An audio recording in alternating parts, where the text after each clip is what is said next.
My name's Monkee, or my nickname's Monkee. I'm 30. I'm working as a secretary, and I wanted to take part in this interview because I don't think drugs are bad. I think it would be good to show someone who has got a job and is taking drugs on a regular basis, illegal drugs, but is still managing to sustain a life, pay the rent, and is basically as good a person as she can try to be. In an ideal world, I would be completely identified. You'd see my face, I could give you my name, because I have no shame about taking drugs.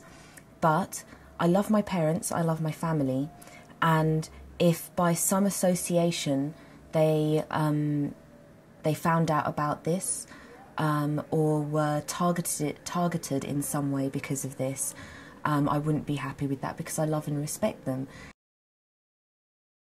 From when they were growing up, I think childhoods were a lot more innocent, especially as they both grew up in Sri Lanka. My mum came here when she was 11. My grandma was very strict, didn't let her go out. And my dad came over here for university, so there was drinking, but he's never been an extreme drinker of any kind. I don't think I had a proper drink until I was about 17, and then that was the age that I started going to pubs. So I think it surprised them to see me going out and getting quite plastered and sort of rolling in at midnight drunk. So I did get lectures, but there was nothing in earlier life, no warnings or anything. As far as my parents know, I haven't tried any illegal drugs other than smoking weed. We used to have lessons at school occasionally discussing these kind of things, and when it came to drinking, health, sex, I got good information at school, but there was still nothing particularly on drugs. There was never that Ask Frank that they've got. When I was at school, there was no internet, so we didn't look things up. It was just what leaflets you were given. My mum's always been really anti-smoking. When I was younger, I had really, really bad asthma. Had some treatments for it, and if I hadn't started smoking, I wouldn't need a salbutamol inhaler, like a reliever, every so often. I tried my first cigarette at 13 at a school disco, and I have to say it tasted fabulous. Girls at school tried to make me into one of those lunchtime smokers, and it just struck me as pointless, because you couldn't buy them officially at sort of 13, 14. You had to hide under a tree. They were all spraying themselves with impulse, and so you knew what they were up to. When I had my first spliff, it was with my best friend at the time, so safe, comfortable people, and her boyfriend, who was a few years older, and it was at his mum's house. And she didn't mind him smoking. We were in a safe environment. We weren't on some street corner or in a bike shed or something like that. We were in, a normal domestic environment. Alcohol's definitely worse than cannabis. If I could have not had a first drink and done the drinking years of my life and swapped it for being a stoner, if you could change the past, then I'd do that in a heartbeat. My mum found out, I think I told her that I was smoking weed, smoking hash, because there was a news story on the BBC about skunk, about the effects it has to do with schizophrenia, and she was very concerned. I had to explain to her that I don't smoke skunk. She still disapproves, but she accepts that it's a choice that I've made.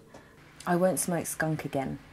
I don't know what it is about it being a stronger strain of the plant, but the difference between smoking skunk and smoking hash, or something gentle and homegrown, the difference is amazing, between the amount of paranoia you have, between how much you want to keep smoking, and I suppose get more addicted to having it all the time. I looked it up just after seeing the advert for their marijuana advert. All these chaps come round, some of them are friendly, some of them have memory loss.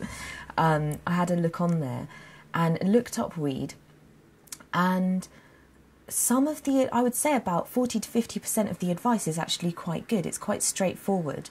And if I was a teenager, it's got some information on it. But the tone is so, do not do this, it's bad. If you have a spliff, if you have one spliff, you're going to get schizophrenia. And if you have one pill, your world is going to end. It's not a balanced view of the good that drugs can do and the fun you can have on them. And it doesn't tell you how to have fun on them. It just tells you not to do them. As a teenager, if someone tells you not to do something, you're going to give it a go. And I've always been no, I'll try it once, and I'll probably try it a second time just to make sure. I've always tried to make sure that if I've tried something for the first time, it's because I want to do it. And the only time that I didn't, I paid for it. And it did go wrong because I wasn't in a safe, comfortable space. I wasn't in a familiar environment. I didn't know what I was taking and how much I was taking. It was mushrooms. And that was when I was about 25. And I'd just started college. I went back to college and was friends with some lads. It was one of their birthdays. He wanted to try mushrooms for the first time. So we went back to his house and I knew him, and then there were all his mates. And there was this chameleon lizard thing in the room. And I had 1 cup of mushroom tea and the others all started giggling and tripping. And nothing was happening. So the guy who was making the tea said, well, do you want another cup? And I was like, I'm not sure, because I'm only little, you don't know, and also I've never had them before. He's like, go on, you'll come up faster, you'll be on the same level as us. And by the time I finished this second mug of tea, the wallpaper was coming to get me. And we were watching this guitarist on TV, and he had too many fingers. And then I suddenly realised that I couldn't understand a word anyone was saying. And I did start freaking out, because I just thought, if something goes wrong and everyone's talking gobbledygook, how on earth am I going to express that something's wrong? One of the chaps there was actually really good and just stayed with me, calmed me down, got me outside where it was better, but I couldn't let go of his hand for the rest of the night. I was still so scared.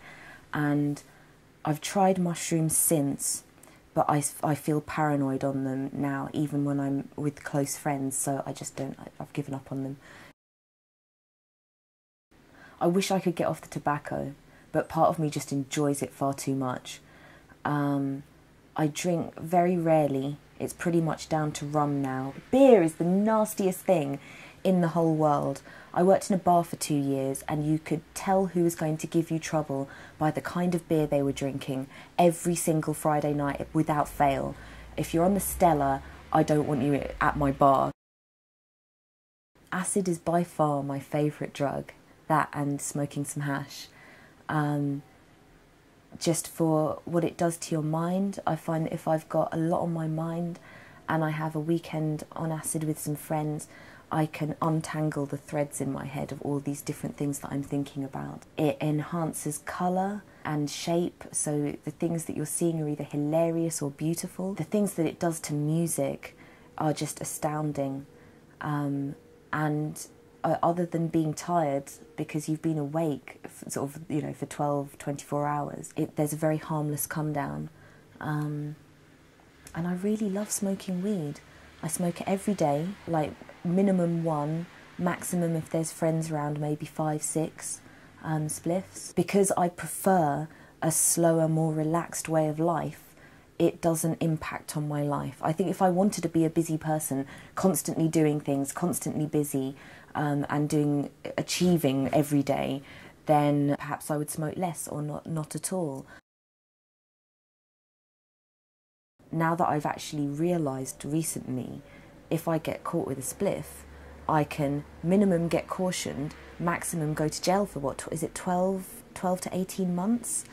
If you're caught with about an 1/8, that's freaked me right out. What am I doing that's harming anyone? I'm not being violent, I'm not stealing anything, I'm not getting in anyone's face, and if I'm around children, I am not going to smoke weed. And if I'm, you know, walking through a park and there's a playground, I'm not going to sit in a playground and smoke, even a cigarette. If I can have those kind of morals, why is what I'm doing illegal? I don't think the government are targeting the right drugs if they want an ordered, controlled society. And they have criminalised a drug that makes people calm and more relaxed and more open, in my opinion. I think there should be more restrictions on alcohol, especially with driving. That's my biggest thing. From working in a pub, and this is a pub in a very, you could say a Daily Mail, it's Home Counties pub, out in a little village, and the amount of people I've seen driving home absolutely wasted on alcohol. And if they hit someone, they'll kill them. Start cutting down to the point of possibly not buying any if all that's left is skunk. One day I'd love it if I could have some in my garden and grow my own. And I feel really sad that I can't, because gardening is a lovely thing. And if I could be growing my own smoke, that seems so self-sustainable. It seems far better from getting it from a dealer, because there is the little worry at the back of my head. Where, you know, where's the source? How are they getting it in the country? You know, are these normal, nice, everyday chaps who are going to get in trouble for getting me my smoke into the country? Or is it some nasty, you know, is it a Daily Mail dealer who's trafficking in children and hash? You know, you don't know. By the time I had heard about ketamine, I had had my days of doing some speed. We were doing that up in Manchester maybe every weekend and going clubbing, and it was lovely. But the come downs, like the week after, was getting quite bad. And suddenly pills were everywhere, and I did too, like, I've got a horrible history of doing it too much and then realising and then stopping. And that happened. And then I heard people were doing ketamine, and I saw friends at a party, and they were slumped in a corner on the floor with their eyes closed, not dancing, not interacting. And I just thought, how can that be any fun at all? I didn't like the fact that they looked like they were unconscious. But you'd go over and sort of just shake them, and they'd be like, no, I'm on the K, oh, it'll be all right, just leave me alone, leave me alone. And drugs shouldn't be about leave me alone. Drugs should be about come over here and let's enjoy ourselves together. Then I found people who were doing very small amounts in this little device, a little bullet. It gives you a measured dose, for quite very small, like the end of a line, with each sniff. So I tried it, and it was amazing. It's like how some psychedelic 60s films show acid and tripping and things like that, and things go cartoony, and you're always wondering in the back of your mind when it's going to go like that, and that is what ketamine does. Such a dissociative.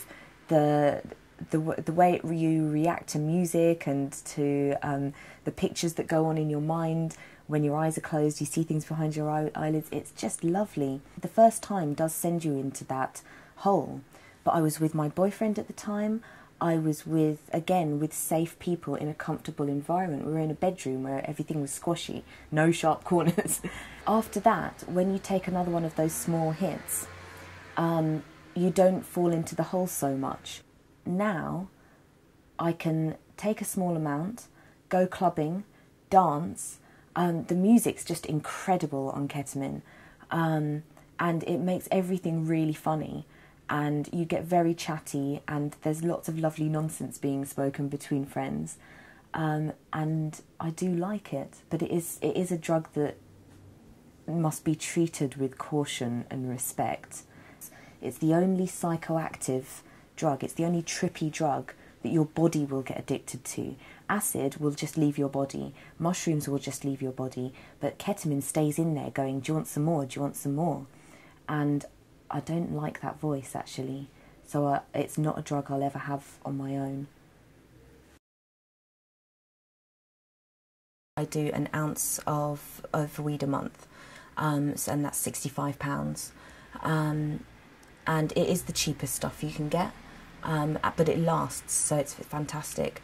There were 2 major party weekends, and I had a gram of K at each, and that was £15 the first time, and it was £20 the next time. And I think I chipped in about a £5 towards each time towards balloons, nitrous balloons, and it goes up if there's more parties, definitely.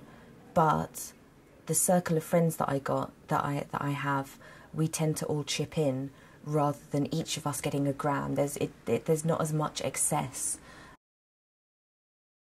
In these times of recession, yeah, we're all chipping in towards a gram or all chipping in towards balloons. So doesn't that make the person who's securing the drugs for all of you, they're a dealer? Ooh, I suppose so. That's quite funny actually. I hadn't thought of that, because you think about the person you buy it off, who you make the total money exchange with, as the dealer. But I have to say, I haven't had a dealer who's been anonymous. I have always tried to make sure that I know the person at least a little bit before I am getting drugs off them. I have a friend who kindly agreed to sort out all the party ingredients for everyone for a festival. And there were about 5 of them, but it's a festival weekend, so he had weed, acid and pills on him. And it wasn't a lot of acid, it was, I think, a tab each. And it wasn't a lot of pills, it was maybe about sort of 10, 15, which between 5 people is not very much. And maybe about 2 or 3 ounces of weed. But he got caught with all of it. Now this boy is the geekiest boy that you've ever met. He couldn't hurt a fly. And he's no criminal. You know, everyone who he was getting things for are all working in real jobs. None of them are on the scrounge in any way, shape or form. None of them are living with their parents, scrounging off their parents. They've all, you know, renting their own places. And they want to get things that will intoxicate them that aren't available in Sainsbury's. And he's gone down for 18 months. And what's going to happen to that boy in prison? He's a well-educated young man, and he's going to be in prison for 18 months, and it's sick, and it's scary because I have to be friends with someone almost if I want to get drugs off them, because you've got to establish trust and fairness, and more often than not, they're people who you want to hang out with and might be taking these drugs with.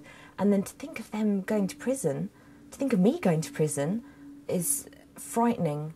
If you're not harming another person, we're all doing this through choice. I would never pressure anyone into taking things they didn't want to, and if I saw that happening, I would stop it.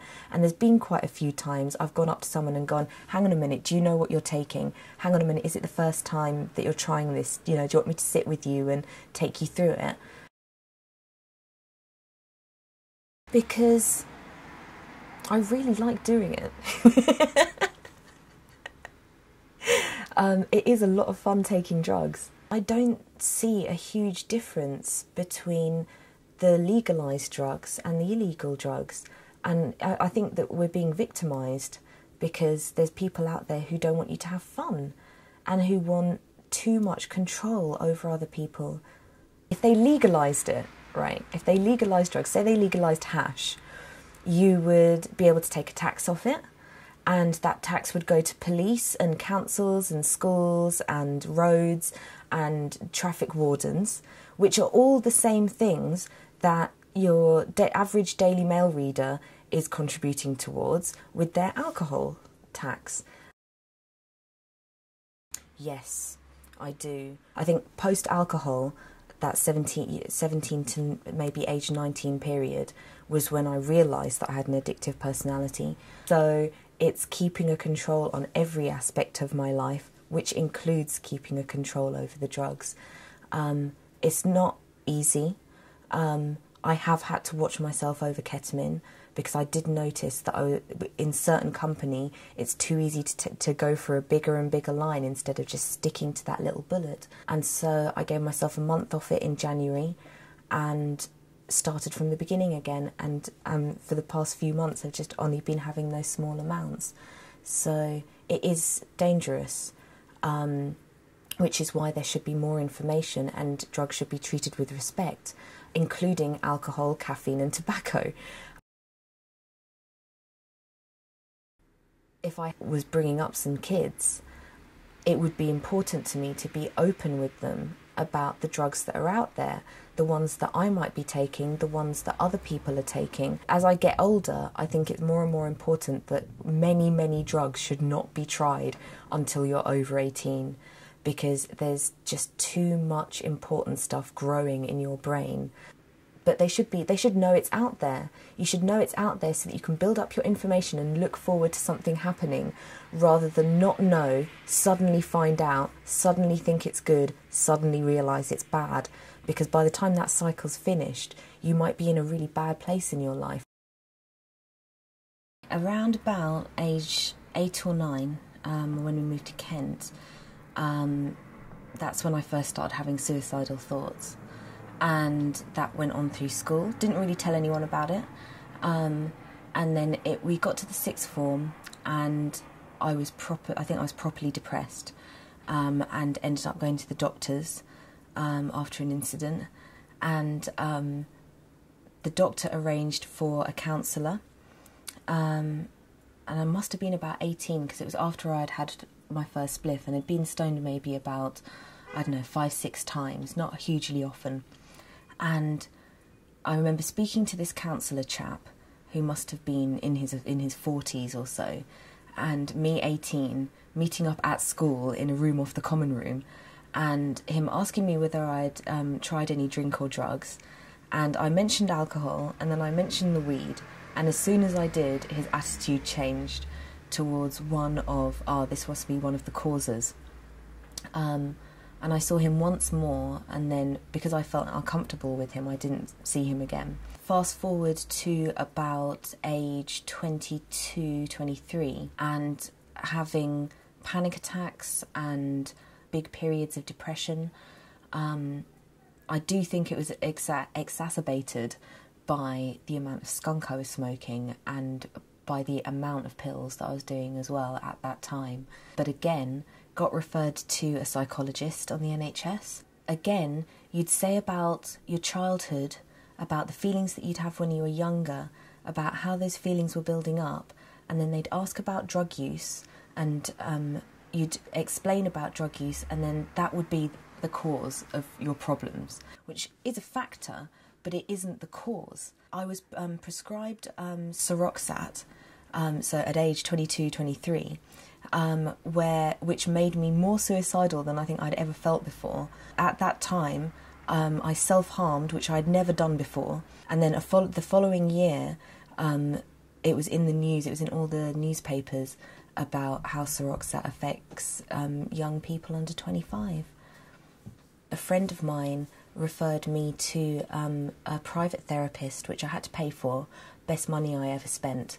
I ended up, through my own choice, not telling her about my drug use to see whether the things she was telling me would still help. I was in therapy for 2.5 years, and during that time I was still taking ketamine, still smoking the same amount of weed that I am now, and having the odd acid trip, but getting better from my depression.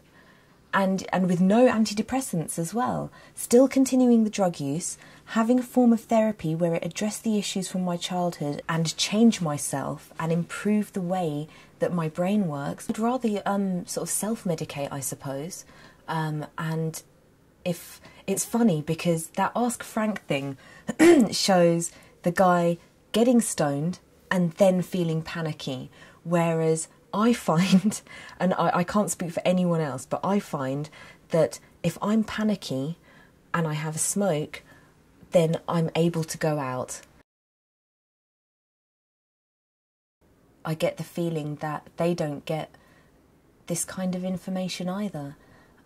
They've been trained to hear the words ecstasy or weed or ketamine and instantly think, right, that affects certain things in the brain and it makes everything go wrong because they're illegal, so they're definitely making things go wrong. Alcohol and tobacco and even caffeine may have similar effects, and they may address those as well, but it's more acceptable. It's like, here's all the help you can get to get off nicotine and to understand these things better. But when it comes to illegal drugs, they don't have the information either. I don't know. I find that the way we live our lives in this world encourages stress and unhappiness unless you can find some things to sort of alleviate that. It'd be lovely not to have to take anything unless it truly tasted nice or made you happy. But I have to say, I do find that spliffs are very tasty and they really make me happy. I don't know what kind of world it would have to be for me not to take drugs. A world with no drugs in it. But I can't have someone telling me not to do something when there's clearly not enough research, you know, when there's so many people saying it makes them happy, and yet they're saying, no, don't do it. You could say, would I want to live in a world without cake? And really, cake is lovely and tasty and gorgeous. But if you eat all of the cake, you're going to get obese. And you can't do, you know, that's terrible. You might get heart disease, you might get diabetes. So don't have all of the cake, just have a bit. And it's the same with drugs. Don't have all of the drugs and, like, end up, you know, being really ill and sick. Just have a bit of the drugs and have a happy day.